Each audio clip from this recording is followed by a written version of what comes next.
पुरोगामी महाराष्ट्र म्हणून ओळखलं जातं आणि महाराष्ट्रामध्ये अनेक राजकारणी असे आहेत की जे आता काळी जादू, अघोरी पूजा याला जे आहे ते अशोक खरातच्या माध्यमातून बघितलं असेल की ते बळी पडलेले आहेत। आणि आता रोहित पवारांनी जे ट्विट केलेलं आहे तर मला त्या ट्विट संदर्भात जेव्हा माहिती मिळाली की अजितदादा पवार यांचा जो फोटो आहे त्याला कुठेतरी जी आहे ती काळी फुली करण्यात आलेली होती, म्हणजे अजितदादांना मारण्याचा डाव होता। त्याच्याबरोबर त्याच्यात लिहिलेलं की मग महाराष्ट्रातल्या एक बड्या नेत्याचंही त्याच्याबरोबर नाव आणि फोटो आहे ज्याच्यावर फुली आहे, मग ते कुणाचं नाव आहे? ते पवार साहेबांचं नाव आहे का?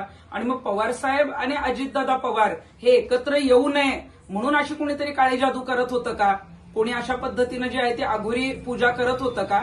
याचा तपास होणं गरजेचं आहे आणि ती त्यांची जवळचीच लोक होती आणि आता ज्यांची ज्यांची चौकशी सुरू आहे खरातच्या प्रकरणात, त्यामुळे आपल्याला माहिती की राष्ट्रवादीशी संबंधित असलेल्या महिला नेत्या कोण आहेत आणि जे आहेत ते त्यातले जे पुरुष नेते जे आहेत ते कोण आहेत। त्यामुळे मग या सगळ्यांनीच अशा पद्धतीनं दादा असतील किंवा इतर नेते असतील त्यांना संपवण्यासाठी किंवा त्यांच्यावर अशा पद्धतीनं काहीतरी चुकीचं करावं यासाठी काही केलं होतं का याचा तपास आता एसआयटीने करणं गरजेचं आहे। कारण दादा जे आहेत ते स्पष्ट वक्ते होते, जे अशा अंधश्रद्धांना कधीही ते बळी पडले नाहीत आणि त्यांच्यावरच जर अशी अघोरी पूजा कोणी करत असेल तर या सगळ्यांना जे आहे ते ताबडतोब ताब्यात घेणं गरजेचं आहे।